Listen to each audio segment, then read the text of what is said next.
Count money, man. Stack riches. Try and told him I'm a beast, bud. What's up, gang? Welcome back to another episode of the GRINDcast. Get ready. It's a new day. We're not going to take too much of your time today. I got about 20 minutes of things that I wanted to share with you off a question that was asked to me, and that was some of the biggest things that I've learned from my mentors, from folks that have, and there's so many people that have poured into my life.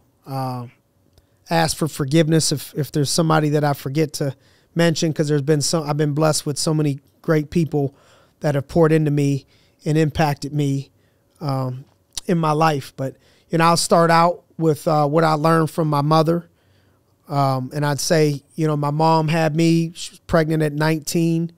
My father and her. My father, you know, was young. You know, over time I give him a little bit more grace. Rest in peace. You know, I met my father really as an adult for the first time at 28 years old in Miami. But up until that point, you know, my mom tells me I met one other time with him in Caracas, Venezuela, which is where my dad was, him and his family were from. But early on, there was a breakup and a disappearance. And so it was just me and my mom.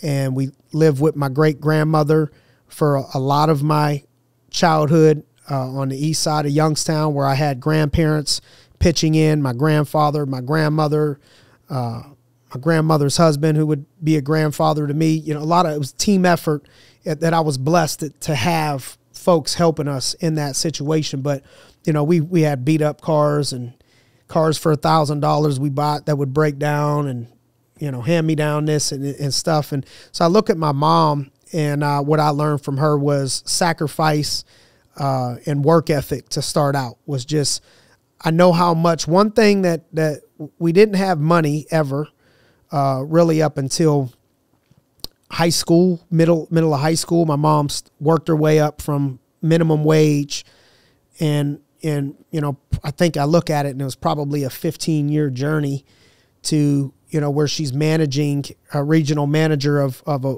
women's clothing stores. And, you know, I think at that point started to make, you know, good money, 60 to 80K a year. Was able to buy me, you know, gloves for football and shoes and stuff. At that point started to help. But before that, it was a struggle. You know, I remember asking my mom, you know, she would just laugh about it. I know she wasn't always this way by herself, but in front of me, she would never let herself get down to where I felt a ton of it. So I remember her laughing about it, me asking her questions as I got older, like, how did you do it? She's like, Simon, I would just get bills that I owed that I knew I couldn't pay. And as she's telling me, she's laughing. She's like, I would just throw them in the trash. I just throw them in the garbage. Like, I can't pay them. And so I look at that, and what I've learned from that is her sacrifices, because, you know, I watched her come up, work 2-3 jobs. We would go to night school together. A lot of times I go to school with her at night, and I would be, you know, she'd pull out of the driveway and I'm crying, you know, looking at her out of the window with my great grandmother there, because I know she ain't coming home till late, because the mall would be open till 9. She would close. She wouldn't be home till after 10. So I know it's like, that's it. I'm seeing her in the morning. She's gone. You know how that is for a kid. You know what I mean? My wife leaves the room sometimes, and my 3-year-old's sobbing. You know, imagine knowing mom ain't coming home, you know, for all day, you know, multiple times. Had to work weekends. And I know it had to be hard on her emotionally to put up, you know, with that, and not just give up and say, well, I'm going to just stay where I'm at. I'm going to stay, you know, on government funding. I'm going to stay home. I'm going to put the time in with him because he's crying. He don't understand. And obviously it's a community, right? So I had coaches and friends, parents that would help me, and my grandmother that we're blessed to have, that changed the game, that others didn't have that type of support. But I do look at the sacrifices that were made in evenings and weekends, and, you know, a lot of her youth and childhood being kind of given up, you know, all the way till today. I look at, my mom likes to ride horses, and I'm like, you know, we grew up in the city. We barely had a car, let alone nothing even resembled a horse in the hood, right? So how did you end up with horses?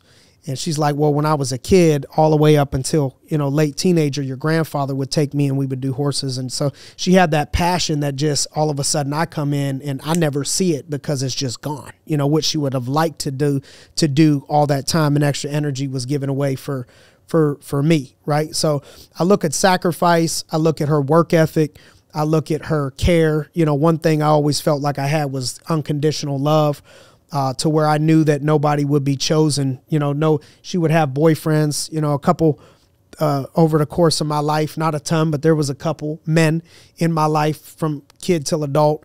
And I always felt like nobody, you know, she wouldn't pick them over me, which again is a tough struggle and a tough position to be in.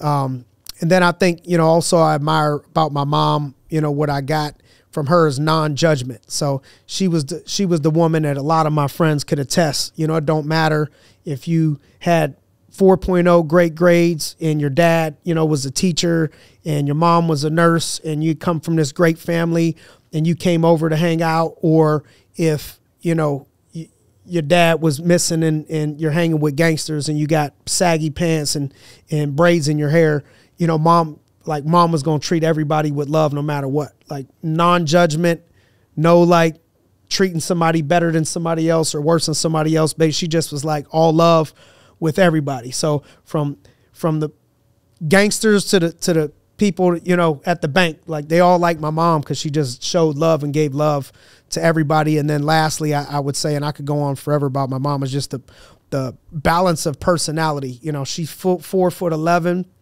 So this is why I'm like this, y'all. You know, I wasn't born with, my genetics were against me when it came to size and stature. You know, so my mom was 4'11" and beautiful, you know, to the point where I'm 16 years old and people would, you know, we take pictures and they would like, man, is that your girlfriend? You know, my mom looked like she was early 20s, you know, when she was in her mid 30s, and always looks 2 decades, you know, behind. So I think what I looked at, you know, from her was her balance of she could be sweet as pie, heart of gold, give you the shirt off her back, like literally the most giving person, just want to give and help. And, you know, she would just wants to help, you know, all the time, that type of heart, but at the same time is a beast. She's so strong, such a dog when it comes time to be like tough as nails, straight dog, but at the same time, so soft and so loving, which is so rare in a person that I've tried to emulate some of those things. Leads me to my grandmother, nicknamed her Boo Boo. So anybody that knows me knows my mom's mom. I call her Boo Boo. Man, there's so many similar things that I could get from her. But I'd say, again, work ethic, sacrifice from my grandmother. Work ethic, as far as, you know, she had, when I was growing up, my mom would drop me off at her house and go to work. And my grandmother had a barbershop, a hair salon downstairs in her basement. And it would be all day. People coming in, people coming out all day, work. So just work ethic, on her feet constantly, but sacrificing for me. She had her sister who was my aunt. She took care of her. She had Down syndrome at one point. She was, I think, one of the oldest living people with Down syndrome. That's like raising a child, but on a whole nother level. So out of everybody, my grandmother takes in, you know, her sister with Down syndrome, sacrifice, major sacrifice doing that. All of a sudden you raise your own kids. Now your kid has a kid. Now she got me thrown at her. She's like a mother to me, second mother. Now sacrifice again, here we go. For years, I remember my only new pairs of shoes would happen from her cutting hair, and all this grind to drive me to get me a new pair of shoes was like a holiday, you know, for this to happen. And I look at all the things that she would have had to do to get me a pair of Jordans, you know, back then. So I look at her sacrifice, I look at her work ethic, and to be honest, you know, one of the traits is stubborn. You know, my grandmother is stubborn in a good way.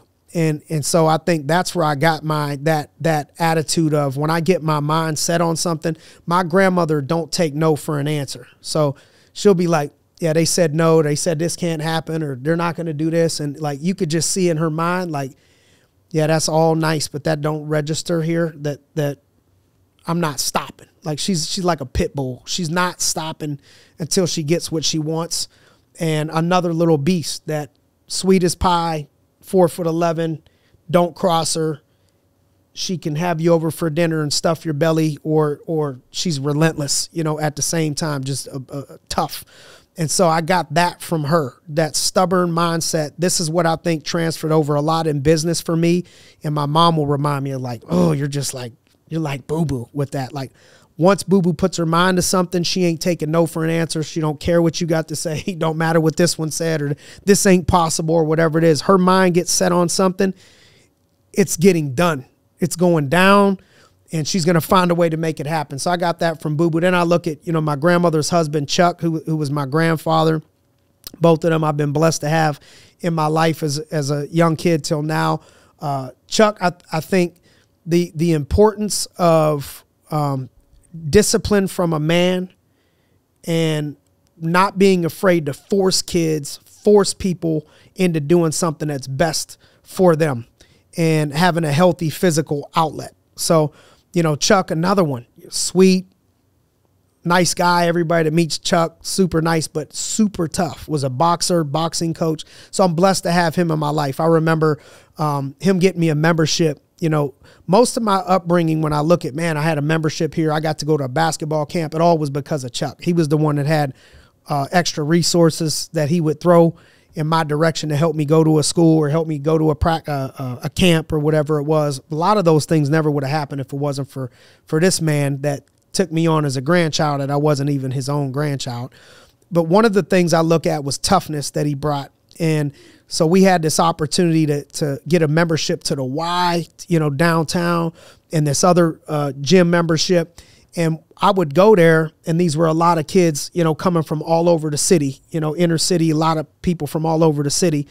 And he was the one to let them get roughed up. So he dropped me off, and, some of those drives down there, I'm thinking yep, I just got to mentally get prepared because I know I'm going to get in a fist fight. It was like basketball and fist fight almost 100% of the time something was going to happen.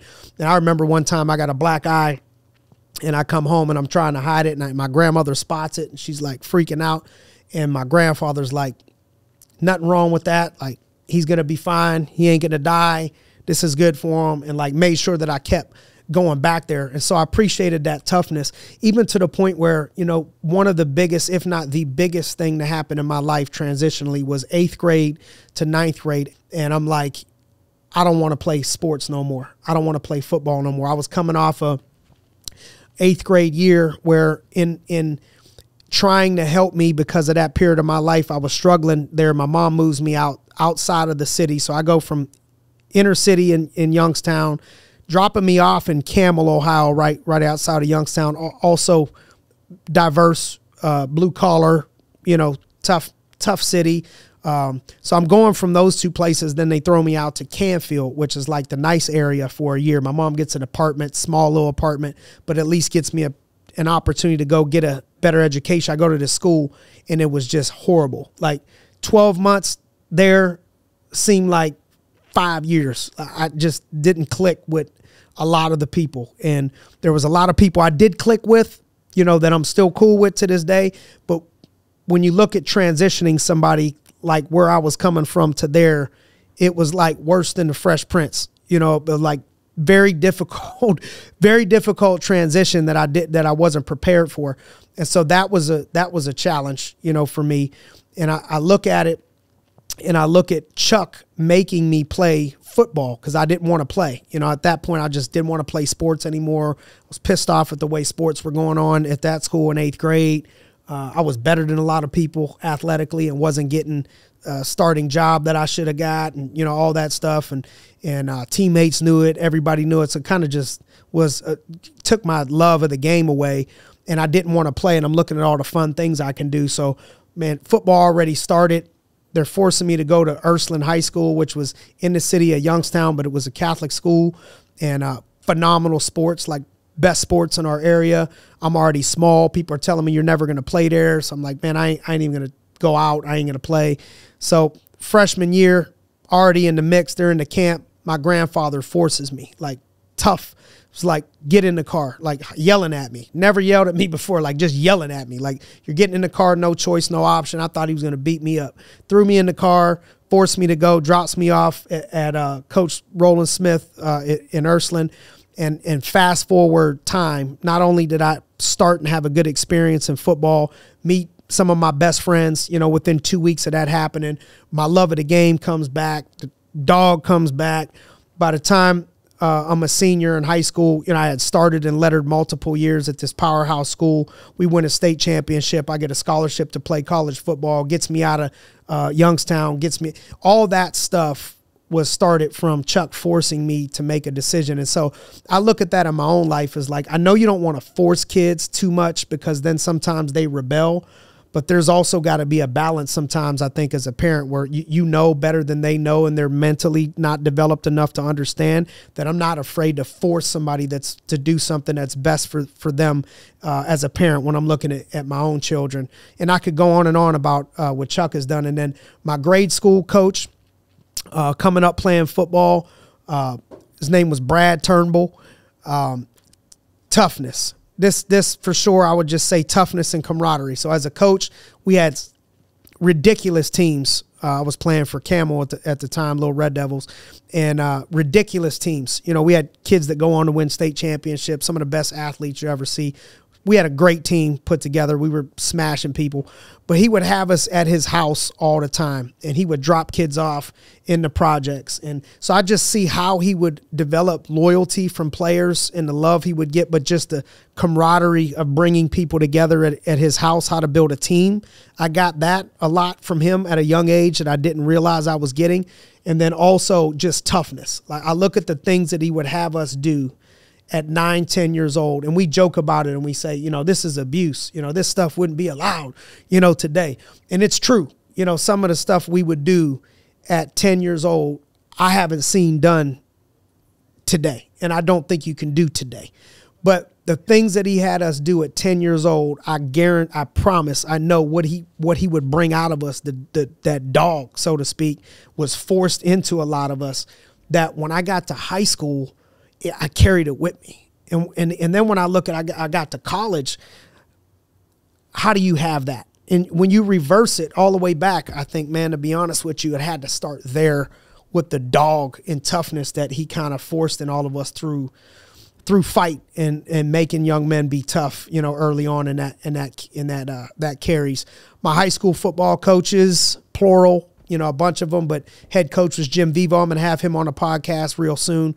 So many things I could say about him, but one thing, again, camaraderie, how to build an atmosphere of bringing people together from all different walks of life. He had a team from, you know, one person is in the inner city and their brother's, you know, going to jail for prison for murder, and the other one is in the country, you know, and these people are playing together on a team, and he brings them all together and found a way to get everybody to love one another and to build camaraderie by the balance he would have. He would have the balance of being tough on us and being our head coach, but still our friend. And that's a tough dynamic for people in business, but I got to watch it in person. It's hard to teach, but it's easy to learn when you watch it. And so I would say that's one thing that jumps out, you know, of my high school football coach.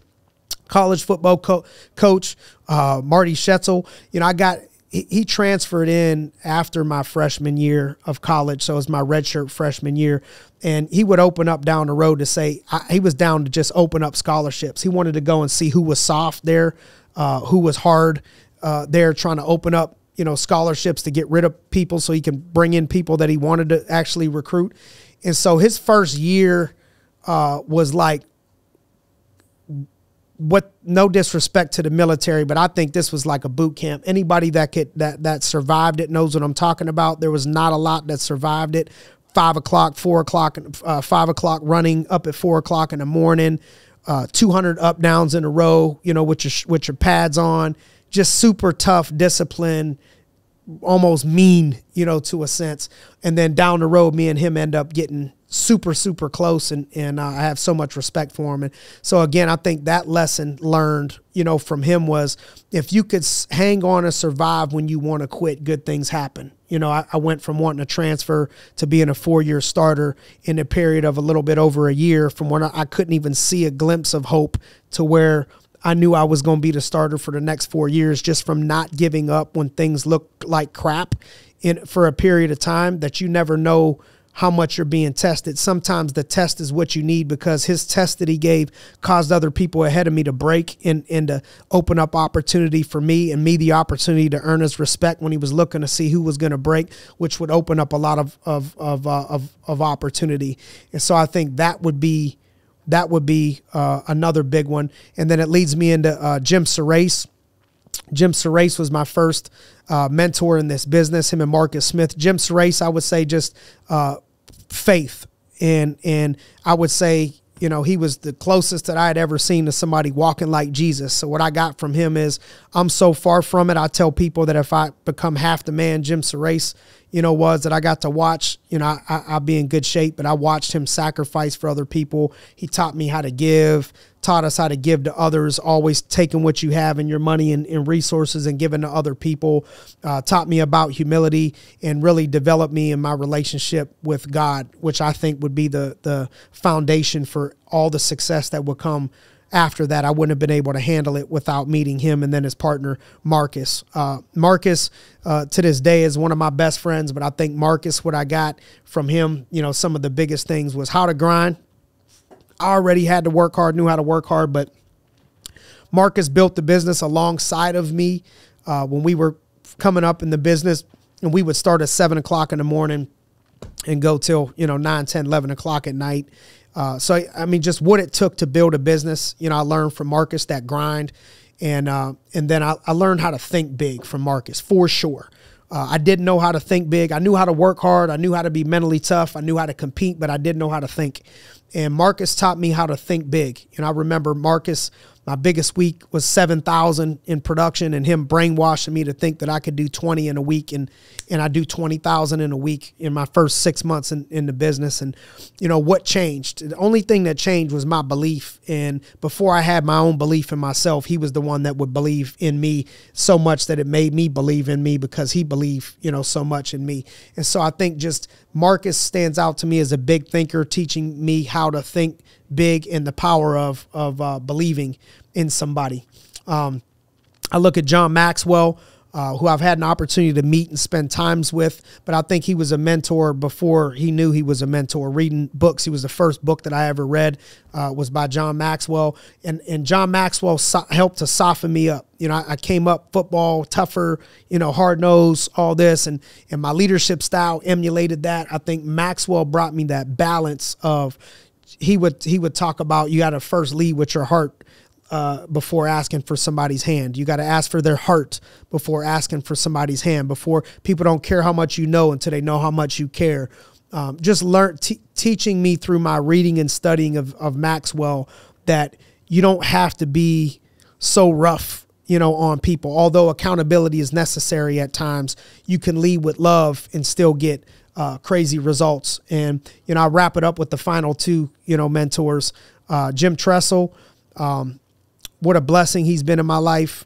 Former Ohio State football coach, Hall of Fame coach, Youngstown State, multiple national champs at Ohio State and Youngstown State, former president of Youngstown State University.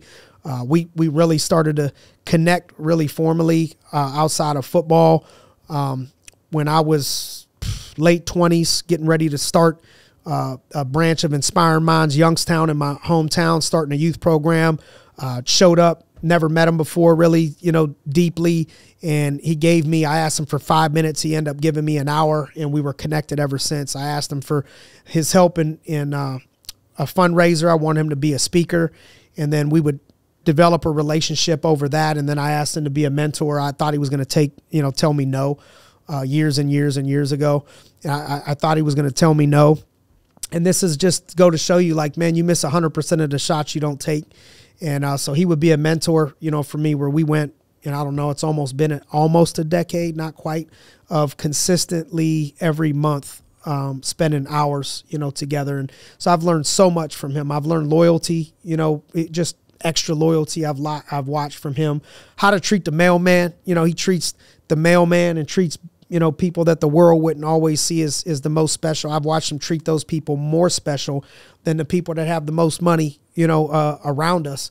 And how to goal set in other areas other than business. You know, he would give me what we frame as the block A, the block O, which is, you know, goal setting for your your spirit and for your ethics and for your giving to others, for your family, for your business goals, for your physical conditioning goals, how to goal set, but walking me through how to have it, make sure it's specific and measurable, something that you can measure. I'm going to work out 3 times per week and I'm going to be this by this date, some way to measure it and slow down and have solutions to those, have an action plan, not just having a goal, but how to have an action plan of here's how I plan to obtain these things and the power of writing them down. Work ethic, giving of yourself, consistency. This man will wake up at 6 o'clock in the morning and meet me at 6:30, 7 o'clock in the morning. I watch him give of himself always to others. He was another Jim Surace, to me. I had 2 great Jims in my 20s and 30s leading me into my 40s of both of them just servants of wanting to help other people. And I could go on and on. I'd probably need a whole podcast just to walk through.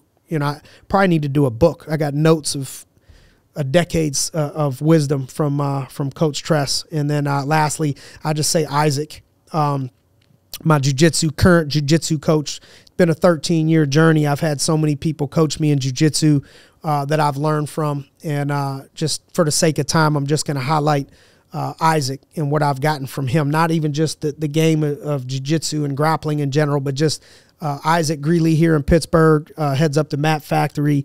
What I learned from him is Isaac is currently in his mid-40s, multiple-time world champ, Pan Am world champ, former All-American wrestler, also a chiropractor and business owner by trade, but he has the Mat Factory. And what I've learned is, again, how much you can care for somebody and how much that would make somebody run through a wall for you, because I think one of the secrets that he has and why his team does so well is because of how much that he loves on them and how much that he cares about them. That perfect balance, again, of toughness, being hard on people, pushing people till they're about to break, but for a fact that he loves you. I don't even know how he has this much heart to go around, because I know that anybody that coached by him feels the exact same thing, but his heart for people and how much he gives to his team, to people that walk into that room that are committed, it's just amazing to watch that balance, how you could be hard on people.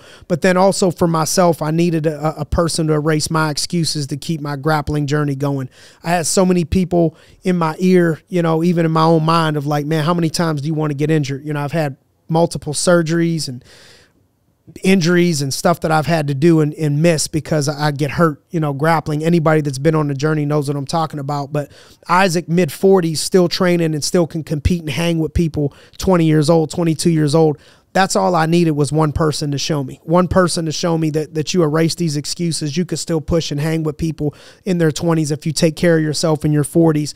That's what Isaac has been able to do to inspire me, and that you don't need a sexy, huge gym to make a huge impact. Our gym at the Mat Factory is smaller. The mat space is smaller than many gyms, the big commercial gyms with more mat space. But there's not a lot of people that want to go to battle with the Mat Factory because of the spirit that's put into that room. And it starts with Isaac, how much he pours in to the people there. So if you give of yourself, all of yourself, people are going to respond to that, and no excuses when it comes to Isaac. He has a wife, he has a daughter, he got a business, and you'll find him at the Mat Factory, oftentimes till 9, 10 o'clock at night, working with people, traveling on the weekends, just no excuses. You could be a dog and have a big heart for people at the same time. So I'll wrap it up there in a 30-minute segment. Again, I want to thank everybody, as always, for coming on the GRINDcast, spending some time with us. Get ready. It's a new day. Let's get it.